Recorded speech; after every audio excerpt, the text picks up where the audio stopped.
I think that what is happening in historical research, and forgive me, Vicky, but I'm talking as an historian now, is that there is a change of the way you look on history. And it has been a marvelous voyage, beginning in the late 18th century with people like Ranke and others pretending that we are going to portray facts as they were, history as it was. And people already in the beginning of historical research realized that it's not.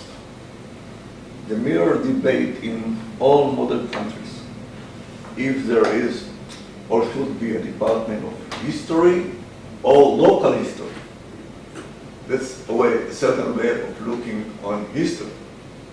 In the case of the Hebrew University in Jerusalem, it was obvious. The Department of History was formed after the department, even though they didn't call it Jewish history.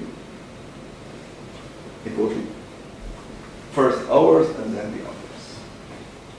And then came two major changes in the way history was researched. At the beginning, it was, of course, political history. And then social history, combined with economic history. And then began the big change in my point of view. And this, I think it came first in literature. And then it came into other forms of humanistic research.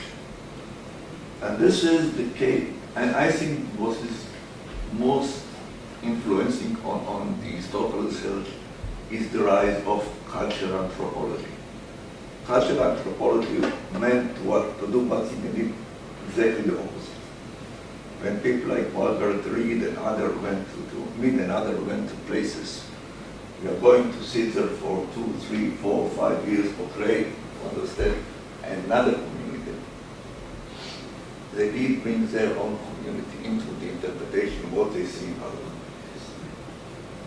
And this backfired in the last, I think, 50 years into history because we teach ourselves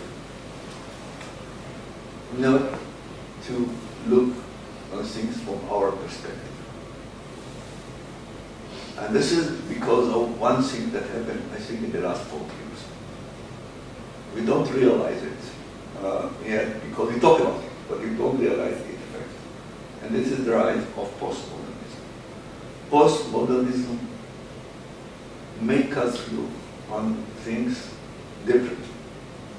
Because if we look on traditional society, if we look on modern society, you've got one basic fact that everybody accepts.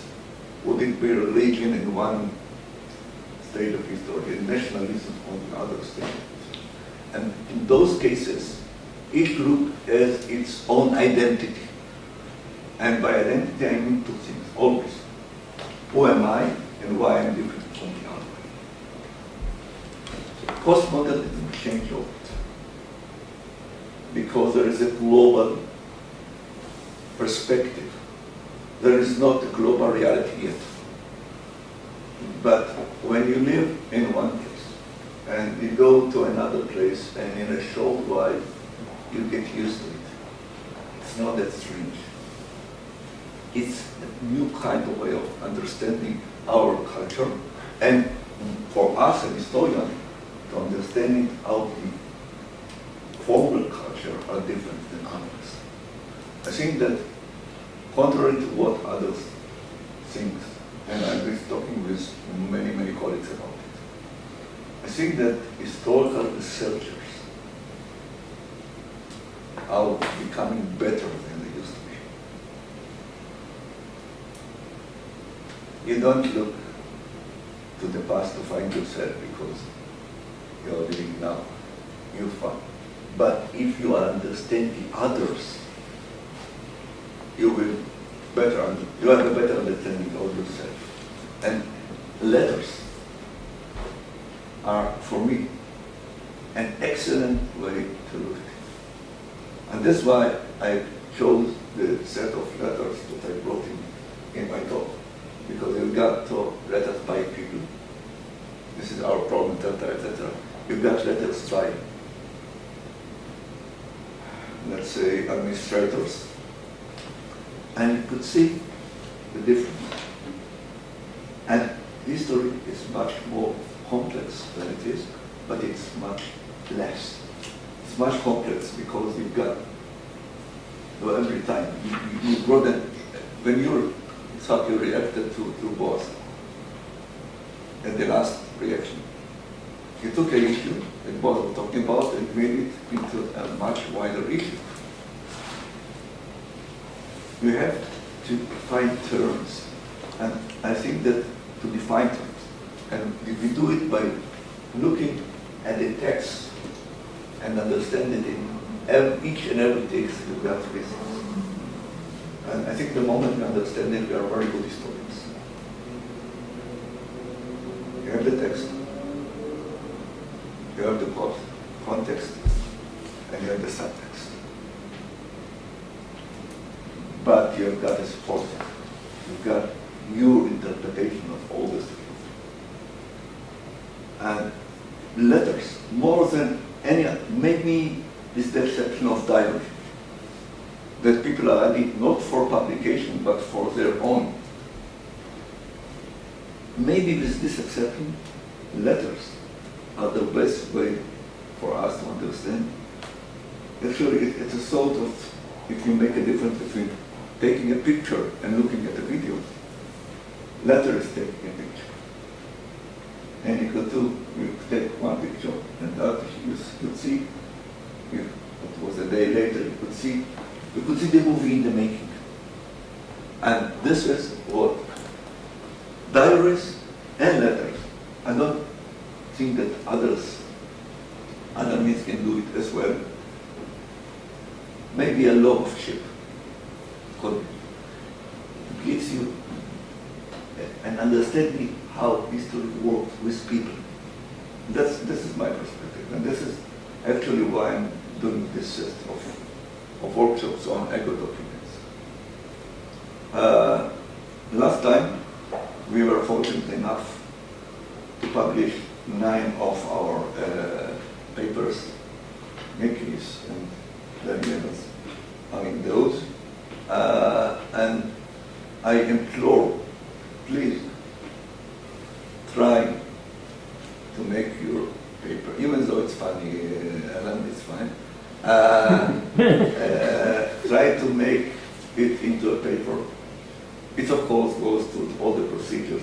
It's referendum, and then nobody promised anything. But I think that if we work hard, we can do something out of it.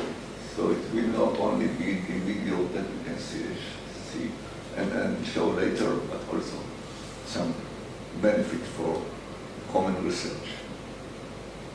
Thank you. Well, until 10 minutes ago, I had the feeling that this was an exceptionally good conference.